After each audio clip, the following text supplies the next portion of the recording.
Doing this one, you should use a mask because it's very abog. So, let's see what happened next.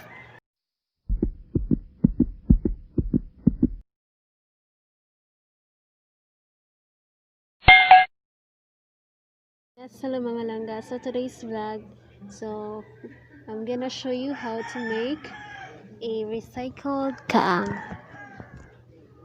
Hello guys, so when making that one, I would like to introduce to you my brother. Ta-da! So the materials we're gonna use are this one, cement,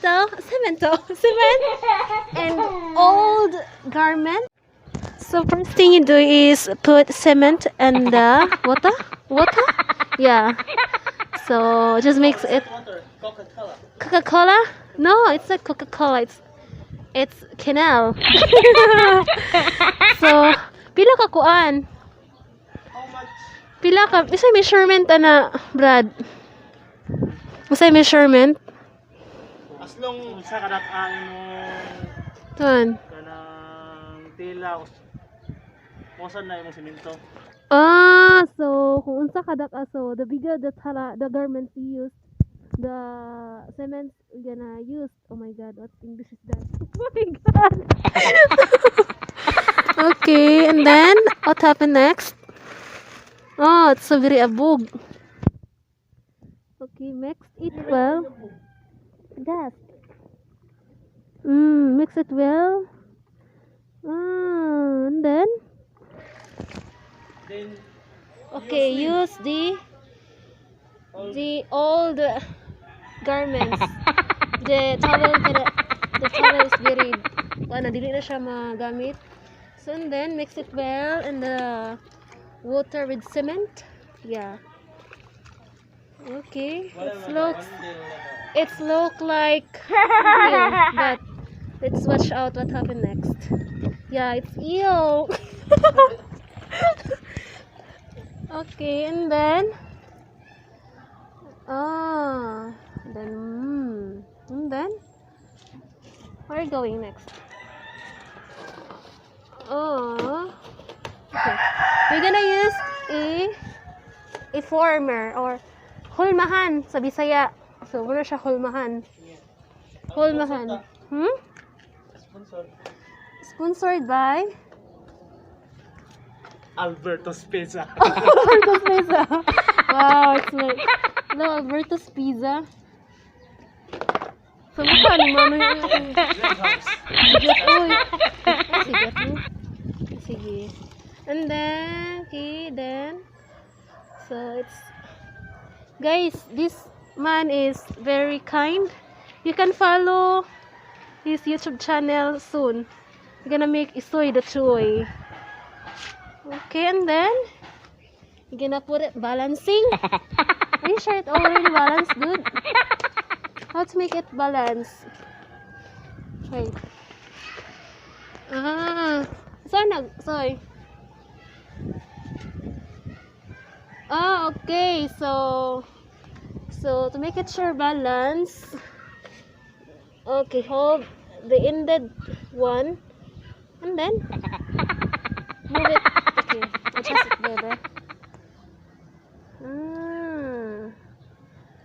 Okay.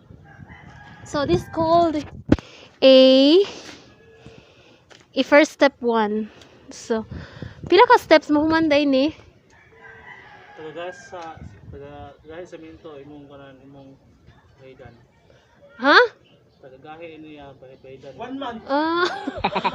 It takes a long time. It takes a process, too much process. So just falling in love someone, it takes a long process. Ay! Okay, and then yun na pahid cement. But what's gonna happen to your hands after that one? So gonna be okay or gonna be dry? Walang kubal. What do you Mawala ang kubal. So it's much better to put something gloves.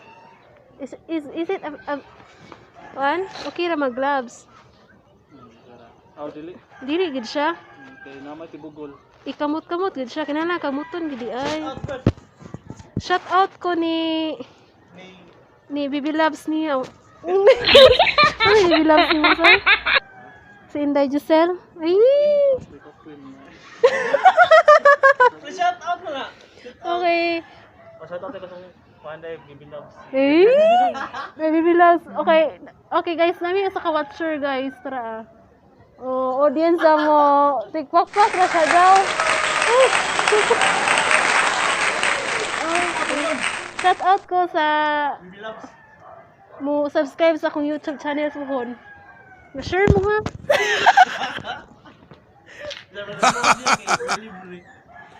Okay. So, pila ka days gid mo humani soy? Mga 3 days. After 3 days maporma na ni 3 days, siya. 2 days. Ha? 3 days or 2 days. So depende sa weather kung ting init. Depende kung mo bag-on or imong padipsan. Kung bag-on mo dali kay mo man, pero kung akong nipis dali mo man, pero kung bag-on mo A few minutes later. Okay, he forgot to put a hole on the kaang. So, not better to be late. Do it. So, ang better gida na, sa wala pa siya gibutang semento, buslutan gida ay siya sa tunga kay. Kung magbuhat kag kaang, dapat nay buslot sa kuan kay ang tubig dili ka agas use your brain mindset good. Okay, tara. A few hours later. So, another set of ikiang. So, okay, we're gonna show us how to put a whole ikiang. So, we're gonna divide it into 4 and cut in the center. Okay. And then open it, bro. Oh, it's a hole. Yeah. It's a hole. Yeah. Every time and then, you must put it a cement. Karon mo gahi na kuno siya igaugma. So, butangan na po na ng semento. So na siya itulo na buhat, guys. So, 1 2 3.